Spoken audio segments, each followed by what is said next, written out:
हाँ दोस्तों, ये सारे रिसेंट न्यूज़ है और बहुत चर्चित भी है। और ये हमें सोचने पे मजबूर करती है कि क्यों हमारे देश की यंग जनरेशन के साथ ऐसा हो रहा है।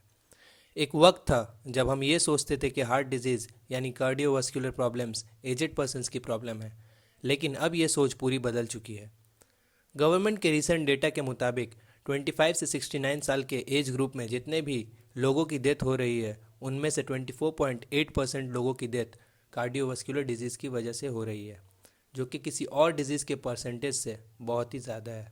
हाल ही में हमने न्यूज़ में देखा कि हमारे देश के मशहूर कॉमेडियन राजू श्रीवास्तव की डेथ हो गई। उनके भी डेथ का कारण हार्ट अटैक था। उससे कुछ महीने पहले कोलकाता में एक कॉन्सर्ट अटेंड करते वक्त सबके चहेते सिंगर के की कार्डियक अरेस्ट से मौत हो गई। और ऐसे ही पिछले साल सिद्धार्थ शुक्ला और पुनीत राजकुमार जैसे नामी कलाकारों का भी कार्डियोवास्कुलर डिजीज़ की वजह से डेथ हो गया।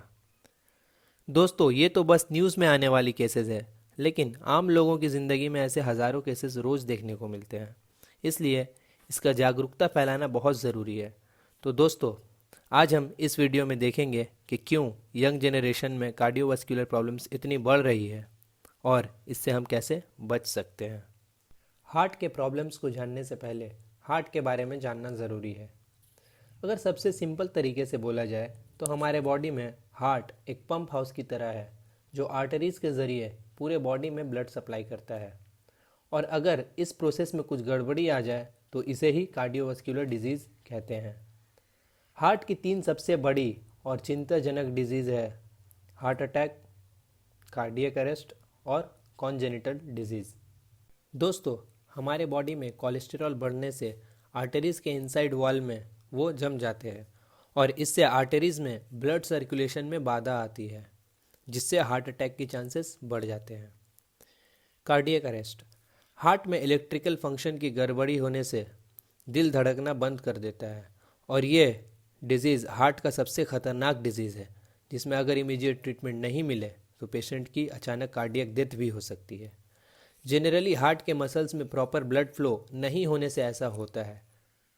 कार्डियक अरेस्ट के दौरान पेशेंट की ब्रीदिंग कम होने से प्रॉपर ऑक्सीजन फ्लो नहीं हो पाता और धीरे धीरे पल्स मिलना बंद हो जाता है, और इसके लिए इमीडिएट सीपीआर देना ज़रूरी होता है और साथ ही साथ प्रॉपर ट्रीटमेंट भी।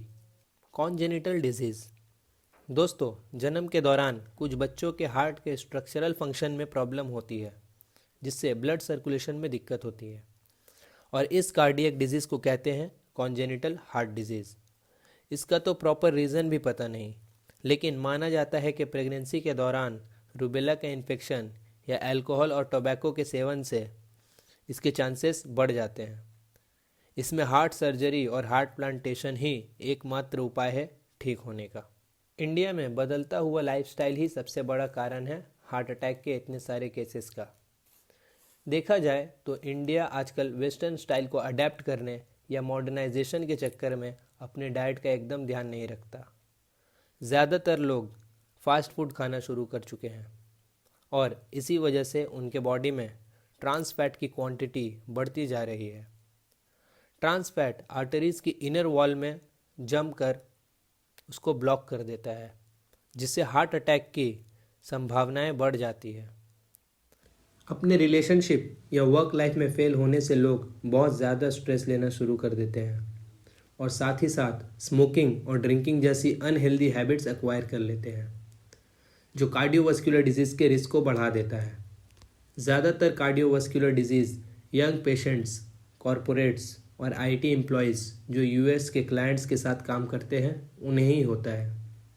वो इसलिए क्योंकि उन्हें नाइट शिफ्ट्स में काम करना पड़ता है, जो उनके स्लीप साइकिल को इफ़ेक्ट करता है, और इन लोगों के पास ना ही एक्सरसाइज करने का टाइम होता है और ना ही ये हेल्दी डाइट फॉलो कर पाते हैं। नींद की कमी की वजह से हार्मोनल इम्बैलेंस होता है, जो ओबेसिटी का कारण बन जाता है और डायबिटीज़, हाइपरटेंशन और हार्ट डिजीज़ जैसे बीमारियों को ट्रिगर करता है। इसके अलावा यंग जनरेशन ट्रेंड को फॉलो करने के चक्कर में बॉडी बिल्डिंग के लिए इंटेंस वर्कआउट और स्टेरॉइड्स जैसे सप्लीमेंट विदाउट कंसल्टेशन लेना शुरू कर देते हैं, जो हमारे हार्ट को डायरेक्ट इफ़ेक्ट करता है। हार्ट डिजीज़ का एक और मेजर कारण है एयर पॉल्यूशन। आज के नए दौर में हमारे देश का एयर क्वालिटी इंडेक्स इतना ज़्यादा ख़राब हो चुका है कि वो हमारे कार्डियोवास्कुलर सिस्टम को बहुत ज़्यादा इफ़ेक्ट कर रहा है। नॉर्मल एयर क्वालिटी इंडेक्स 0 से 50 के बीच होता है, पर हमारे देश के कई शहरों में एयर क्वालिटी इंडेक्स 200 से भी ज़्यादा हो चुका है, जो हमारे लिए एक चिंताजनक स्थिति है। इन कार्डियोवास्कुलर डिजीज़ से बचने के लिए हमें हेल्दी और प्रॉपर लाइफस्टाइल फॉलो करना चाहिए, जैसे कि प्रॉपर डाइट मेंटेन करना, हेल्दी खाना खाना, विदाउट डॉक्टर्स कंसल्टेशन कोई भी मेडिसिन नहीं लेना, एक्सेसिव वर्कआउट अवॉइड करना, प्रॉपर स्लीप साइकिल मेंटेन करना, ड्रिंकिंग और स्मोकिंग अवॉइड करना और स्ट्रेस कम लेना। ऐसे ही हम लोग खुद पर ध्यान देके कार्डियोवास्कुलर डिजीज़ को अवॉइड कर सकते हैं। तो दोस्तों, यही था हमारा आज का वीडियो पसंद आए तो लाइक करें और हमें कमेंट करके बताएं, और अगर अभी तक चैनल को सब्सक्राइब नहीं किया है तो सब्सक्राइब करें। तो मिलते हैं अगली वीडियो में, तब तक के लिए हंसते रहिए, मुस्कुराते रहिए और स्ट्रेस को अवॉइड करते रहिए।